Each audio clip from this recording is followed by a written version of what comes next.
আসসালামু আলাইকুম প্রিয় দর্শক, সিদ্দিকিজ কিংডম থেকে আমি আয়েশা সিদ্দিকা। কাছে দূরে দেশ কিংবা দেশের বাইরে যে যেখান থেকে আমার ভিডিওটি দেখছেন, আশা করছি সবাই ভালো আছেন। আপনাদের দোয়া এবং ভালোবাসায় আমরাও অনেক ভালো আছি। আজকে প্রায় অনেক দিন পর আপনাদের সাথে আরও একটি ভিডিও শেয়ার করতেছি। আশা করব ভিডিওটি আপনারা শুরু থেকে শেষ পর্যন্ত দেখবেন। একটা গৃহিণীর সকাল শুরু হয় তার রান্নাবাড়ি দিয়ে, কারণ সকালে ওঠার সাথে সাথে তাকে রান্নাবাড়ি করতে হয় আর রান্নার একটা চাপ থাকে। তো আমি এই তো সকালে রান্নাবাড়ি দিয়ে আপনাদের সাথে ভিডিওটি শুরু করলাম। এখানে আমি বেগুন ভাজি করে নিচ্ছি এখন। আর আজকের আবহাওয়াটাও অনেক সুন্দর লাগতেছে। সকালে কোনো বৃষ্টি হয়নি, কিন্তু আকাশটা মেঘলা মেঘলা করে আছে, কখন যে বৃষ্টি হবে। আর এখনকার আবহাওয়া কিন্তু এইরকমই হয়ে গেছে, এই বৃষ্টি হচ্ছে আবার রোদ হচ্ছে। সবসময় বৃষ্টি আর ভালো লাগে না, একটু এখন রোদ দরকার, কারণ কয়েকদিন ধরে সেইভাবে বৃষ্টি হচ্ছে। আজকেও আকাশ সেই মেঘলা করে আছে, কখন যে বৃষ্টি হবে। আর এখানে আমি বেগুন ভাজিগুলো করে নিচ্ছি, কারণ ঈদের পর থেকে আমরা মাংস খাইতে খাইতে আর মাংস খাইতে ভালো লাগতেছে না, তাই ভাবলাম যে আজকে একটু ভাজি করি।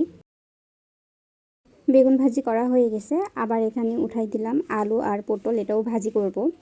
পটল ফ্রিজে কয়েকদিন ধরে ছিল, তো নষ্ট হয়ে যাচ্ছে, তাই ভাবলাম যে আজকে এগুলো ভাজি করি।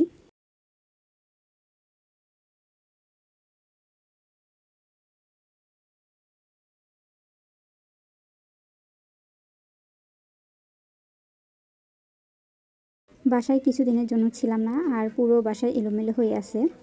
আর যেই দিন আমি বাসায় আসি আর সেই দিন কাজের অনেক চাপ থাকে, কারণ আসার সাথে সাথে আমার সব কাজ মোটামুটি শেষ করে নিতে হয়। আর যেটুকু কাজ থাকে সেটা আবার আস্তে ধীরে করে নিই, কারণ কোথাও থেকে আসার সাথে সাথে আর কাজ করার ইচ্ছা হয় না, কিন্তু বাধ্য হয়ে তাও আর কি কাজ করা লাগে। কারণ পুরো বাসায় এলোমেলো হয়ে থাকে, তাই ঠিক থাকা যায় না, দেখা যায় যে একটু একটু করে কাজ করি। আর যতটুকু পারি সেটা আবার পরে করে নিই। তা এখন এই তো এই বেডটা ঠিক করে নিচ্ছি। এখানে আমি বেডশিটটা চেঞ্জ করে নিলাম, কারণ বাসায় তো অনেক দিন ছিলাম না, তাই আগের বেডশিটটা উঠে আবার নতুন করে বেডশিট পারলাম। আসলে একটা মেয়েই পারে তার সংসারটাকে সুন্দর করে সাজিয়ে রাখতে। সচরাচর আমি রাতের বেলা ভয়েস দেই, কিন্তু আজকে দিনের বেলাতে ভয়েস দিচ্ছি, তাই সাইড থেকে অনেক শব্দ আসতেছে, তাই প্লিজ আপনারা সেটা ইগনোর করবেন। তা আমার ঘর গোছানো হয়ে গেছে, এখন রুমটা ঝাড়ু দিব। আর এটা করলেই আমার কাজ মোটামুটি শেষ হয়ে যাবে। আর আমি তো সকালে একবারে সব কিছু রান্নাবাড়ি করছি। আসলে কাজ শেষ বললে শেষ হয় না, সংসারে অনেক কাজ থাকে টুকিটাকি, সেটা দেখা যায় যে করতেই হয়। তো এখনকার মতো মোটামুটি আমার এগুলো কাজ শেষ হয়ে গেছে। প্রত্যেকবারের মতো আপনাদের একটা কথা বলে নেই, আমার ভিডিওটা যদি আপনাদের কাছে কোথাও কোনো অংশে একটু হলেও ভালো লেগে থাকে, তাহলে প্লিজ ভিডিওতে একটা লাইক দিয়ে ভিডিওটি কন্টিনিউ করবেন।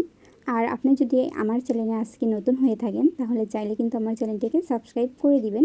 আর পাশে থাকা বেল বাটনটি অল অপশন চালু রাখবেন, এতে করে আমি যখন ভিডিও ছাড়বো আর সাথে সাথে কিন্তু আপনাদের কাছে নোটিফিকেশান চলে যাবে, আর আপনারা সেটা সময় সুযোগ বুঝে আমার ভিডিওটি দেখে নিতে পারেন। আর আপনি যদি ফেসবুক থেকে আমার ভিডিওটি দেখে থাকেন, তাহলে প্লিজ পেজটিতে ফলো দিবেন। আর যারা এই কাজটি করেছেন তাদেরকে জানাই অসংখ্য অসংখ্য ধন্যবাদ। তো বিকালবেলা আমি গাছগুলোতে একটু পানি দিচ্ছি। এবারে বাসায় যেয়েছিলাম তো কোনো গাছই তেমন কোনো ক্ষতি হয়নি, কারণ বৃষ্টি হচ্ছিল, আর এই বৃষ্টি হওয়াতে আমার গাছের কোনো ক্ষতি হয়নি, সবগুলো গাছই দেখতেছি সুন্দর আছে।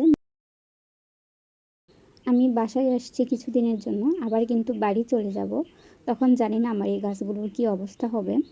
আর এখন বৃষ্টি হচ্ছে, তো যার কারণে গাছগুলো তেমন কোনো ক্ষতি হয়নি। আর এই গাছটা বাঁশ গাছের মতো দেখতে, তাই একে আমি বাঁশ গাছ বলি। এই গাছটা আসলে এখন একটু সুন্দর মতো হয়ে উঠতেছে। এটা আসলে যখনই ভালো মতো হতে লাগে, দেখা যায় যে আমরা বাসায় থাকি না, সেভাবে পানি দেওয়া হয় না, আবার মরে যায়। এখন দেখতেছি অনেক সুন্দরভাবে হচ্ছে। জানি না এগুলো গাছ আবার এইরকমই থাকবে না, এগুলো গাছের কোনো ক্ষতি হবে।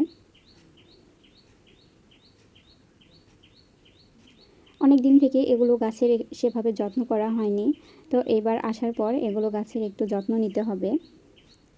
আর এই গাছটা আপনাদের ভাইয়া যখন টিউশনি করাতো, এই গাছটা নিয়ে এসেছিলো শুধু একটা ডাল, আর সেখান থেকে দেখতেই পাচ্ছেন কতগুলো গাছ হয়েছে। আর গাছটা কিন্তু অনেক বড় হয়েছে। আসলে বাগান করার সবারই শখ থাকে, তাই এখানে আমিও কিছু কিছু গাছ নিয়ে আসছি, নিয়ে এসে এরকম বাগান করছি। আসলে আগে আমার অনেক গাছ ছিল, কিন্তু এই তো বাসা চেঞ্জ করা, তারপরে বাসায় ঠিকভাবে থাকি না, এইরকম করতে করতে আমার গাছের সংখ্যা অনেক কমে গেছে।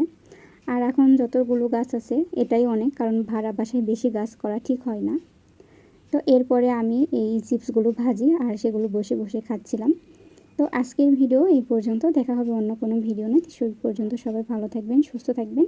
আল্লাহ হাফিজ।